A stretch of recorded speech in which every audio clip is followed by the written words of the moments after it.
All right, now we are back with the FX Impact M3. If you guys caught the last couple videos, you know I did run into some trouble with this gun with some air leaks, some consistency and things like that. I did get it sent back to FX. They ran through the gun, said they switched a couple valves, replaced some O-rings. It seems to have taken care of all the leaks. I got this back a couple weeks ago and the air gauge was still full, didn't leak out on me like I had before. So it appears that those issues have been addressed. Now their turnaround was a couple weeks. It was very quick. They were good to work with, so I really appreciate that. And now we could actually take it out and see what this thing can do. Now when I usually shoot rim fires, I zero those at about 50 yards. So right now, just because it was kind of breezy last time, I did set this target up about 35 yards. We'll get some velocities, make sure we're close and on paper, see how it's grouping at 35, and then we'll continue to move it back because I'm actually not sure kind of what the standard sighting distance is for these types of air rifles. But I think 50 is probably going to be a good bet just so we can stretch it out, go to 100, 200. We'll see how far we can actually take this thing out. I don't actually know the limits of these things yet, so we will find out.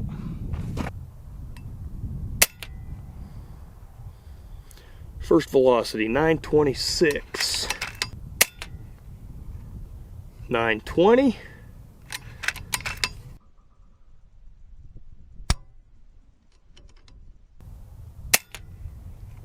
922. And the group wasn't too bad, but I'm definitely a couple inches to the right at 35 yards, about an inch high, which actually probably won't be too bad when we step it out to 50. So, okay. Right there. We'll just hurry and send a couple more, make sure moves back to the center.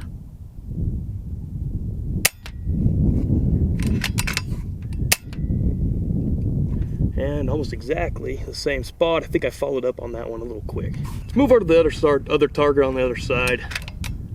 Take it a little bit slower. Let's see. Okay. Height is closer to center. That velocity was 909.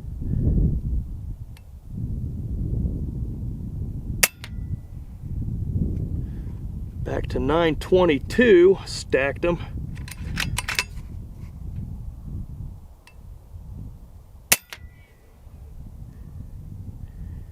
Still a little to the right. That velocity was 917. I'm going to bump these over just a hair more. Okay. And you know what, with that I feel pretty good about moving it to 50 yards, and then we'll see what it can do at that range.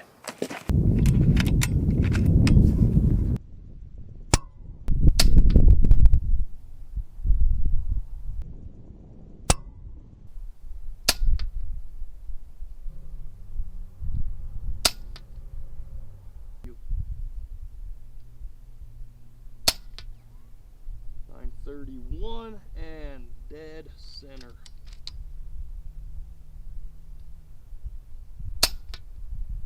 .932 and 929.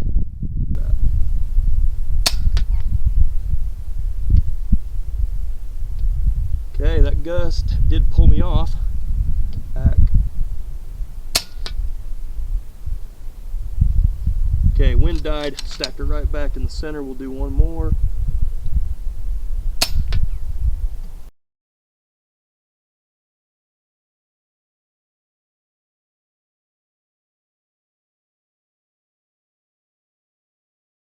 All right, so as you can see, wind does have a significant effect on these pellets, even at 50 yards. When you're going to 100, 200 yards, trying to really reach out there with these things, wind is going to be your main factor. So now, that's actually a good thing because that is really going to help your wind reading and hold correction skills. Because really what it comes down to in even long-range shooting and extreme long-range shooting, ballistic drop can be compensated for very easily with a ballistic calculator, as long as all of your other variables are known. So velocity, air density, temperature, pressure, all those things. Wind is going to be the last great variable that people have to read. The rest of it's all counted for in ballistic calculators. So even though these air guns, you aren't shooting extreme distances, you're reaching out to the maximum range of what these pellets are capable of, meaning the wind is going to have a greater effect on these at shorter ranges, similar to using a rimfire training rifle. So even though you're not shooting clear out there, it is going to be a very great tool and a great way for you to use these to learn to read wind, make sure your wind holds are accurate and correct, and be able to make those adjustments, because even just a small variation of wind is going to have a large variation in that point of impact for that pellet. All right, well, overall, it does look like the main issues have been addressed. It's definitely not leaking air. I'm getting very good consistency out of it. Like I said, just shooting the pellets today. We'll try to play with slugs a little bit later time, but now the only thing left to do is really just get some more velocity readings. I mean, it seems to be holding the zero very well at 50 yards, and then actually just go shoot some different targets, get off paper, let's go have some fun with it.